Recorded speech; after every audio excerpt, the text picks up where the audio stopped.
Okay, greetings.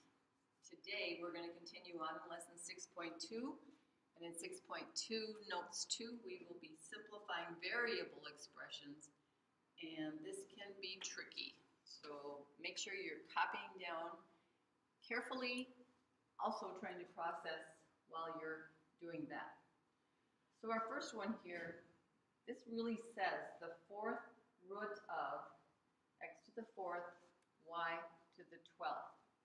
So we're going to first write that as that. So x to the fourth power, y to the 12th power, our radicand, what's underneath the radical sign, that is really our base being taken to the 1/4 power. Now we're going to apply a property called, if you have a product to a power, each factor can be given that power.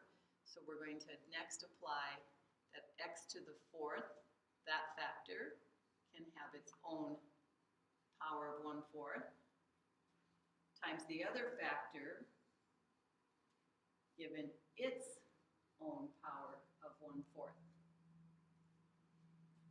So a product, the product is x to the fourth times y to the 12th. Each of those factors involved in that product can be given their own power of 1/4. Now we'll apply that power that says when you have a power to a power, you're going to multiply. So to get rid of the parentheses, we're going to take the exponents times each other. So x to the 4 times 1/4 power, y to the 12 times 1/4 power. Well, 1/4 of 4 is 1. 1/4 of 12 is 3. And now we can just clean this up and say we have x to the first power can be written x, and we can get rid of our multiplication sign and have y to the third. So x, y to the third is the result of simplifying the fourth root of x to the fourth, y to the 12th. In other words, if we took x, y to the third times itself 4 times, it would take us back to what was under the radical sign. Okay, let's move on to number 2. In number 2, we have a fraction going on here. So we really have a division problem going on. So let's first do what we did in the last one, where we gave each of these factors. So in our numerator, we have x times y to the 1/2 power. Let's give each of them their own power of 2. So x gets the power of 2, y to the 1/2 power gets the power of 2. And let's take that denominator and let's rewrite that like we did that first one. This means the 5th root of x to the 5th. So what we have is x to the 5th power, our base, being raised to the 1/5 power. And then we'll take it from there. So we have that x squared upstairs, and then we are going to take our y to the 1/2 times 2 power. It's a power to a power, so we need to multiply those. Downstairs we have a power to a power, so we're going to multiply those. We have 5 times 1/5. Okay, so from there, x squared will stay x squared. No cleaning up needed there. Y to the 1/2 times 2 power. Half of 2 is 1. And then downstairs, x to the 5 times 1/5 power 1/5 of 5 is 1. Now, just to make this so it might be a little bit actually easier to see what we can do, we could also just use the quotient property here, but because there's x's and y's, it might be a bit more confusing for you. So we're going to make that x squared into what it really means, x times x, and y to the first power means there's one factor of y. Downstairs, we have just one factor of x. Now I think you can see what we can do. We have a factor of x upstairs, we have x downstairs, we can cancel. Doesn't matter which of the two x's we cancel it with. Just do the one that it's lined up with there. We don't have anything left downstairs now except a 1. So our final answer is x, y. So from that ugly start, it ends up x, y. Okay. Moving on to number 3. I think I'll change colors here just to make it stand out from that last one. So again, we have a fraction here. Let's deal with the numerator first. We have z to the 1/3 power. That's being raised to the 3rd power. So again, it's a power to a power. So 1/3 times 3. Downstairs, remember that means there's like, when there's not a number written here, it's a understood 2. So this means to the 1/2 power. So we have z squared being raised to the 1/2 power. Okay, so upstairs, let's get that cleaned up. We have z to the 1/3 times 3. 1/3 of 3 is 1. Downstairs we have a z squared to the power of 1/2. That's a power to a power again. So we really have z to the 2 times 1/2 power. Z to the first upstairs is z. 1/2 of 2 is 1. So downstairs ends up z to the first power. So again, cleaned up. We can clean up that z downstairs to just z. Oh, here we are. Anything divided by itself other than 0. Anything divided by itself is 1. This answer comes out to 1. No z's left. Or if we did our quotient property like we learned the other day, we would have z to the 1 minus 1 power, which does become z to the 0 power, which we know that z to the 0 power would be 1 also. Okay. Not necessarily a good day for me not to be here with you. I apologize. Hopefully you'll be able to keep up and understand. Okay, here we are. We have a product to a power. So again, we'll give each of those factors their own power of 4. So a squared gets the power of 4. B to the 1/2 power gets the power of 4. Downstairs, we can write this as b squared to the 1/2 power. Square root of b squared means the same thing as b squared to the 1/2 power. Now, we have upstairs at a squared to the 4th power. We apply the power to a power property, which says multiply their exponents.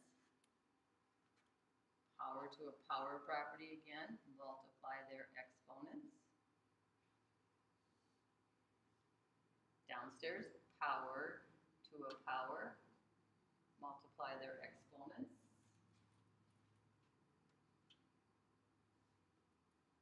And let's see what we have? We have a to the 2 times 4 power, that's a to the 8th. We have b to the 1/2 times 4 power, half of 4 is 2. We have downstairs b to the 2 times 1/2 power, half of 2 is 1. So again, let's handle it this way. There are no a's both up and down, so let's just leave that a to the 8th times b squared, which again, b squared means b times b. And then b to the 1st power downstairs means we just have 1 factor of b. So again, we can cancel a b up and down.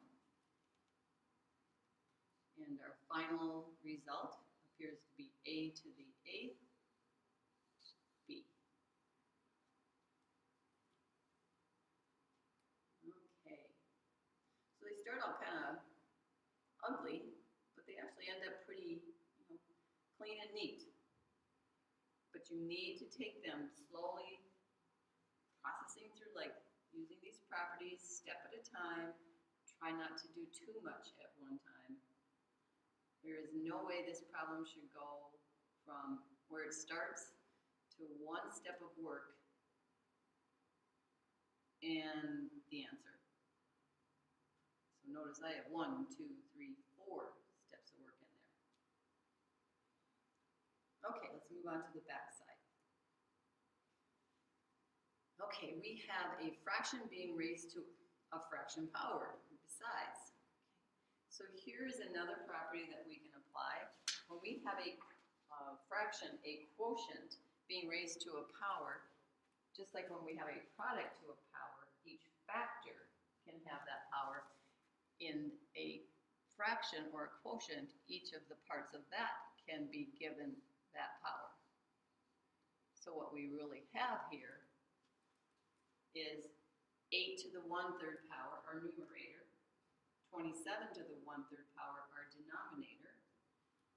And reminder, 8 to the 1/3 power means what times itself 3 times gives you 8. That's 2. What times itself 3 times gives you 27. That's 3. So we have what 8/27 to the 1/3 power is equal to. It's the same as 2/3. Note my little reminder here. This right here means what times itself 3 times is 8/27. So let's just check this out and see if it works. Does our 2/3 times itself 3 times equal 8/27?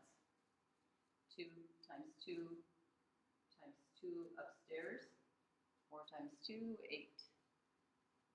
3 times 3 times 3 downstairs, 9 times 3, 27.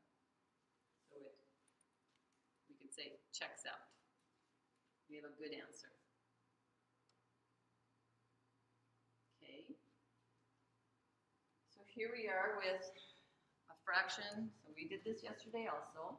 We have 4/49 raised to the 3/2 power. Basically, remember what that means is what times itself twice is 4/49, and that should be cubed or taken to the 3rd power. So let's take that and break it apart like we wrote it yesterday. We have our 4/49 in parentheses. That's being taken to the 1/2 power. What times itself twice. Now we're going to use brackets because we really need another set of parentheses. That has to get cubed. Okay, stay with me. This is kind of tricky. Now we're going to go back up and do what we did before. We're going to deal with what's inside the brackets. So 4 is going to be given that power of 1/2. 49 is going to be given that power of 1/2. now, basically, I think I'll just stick with the brackets so that you can see. We really just got rid of the parentheses there. So now we still have that to the third power.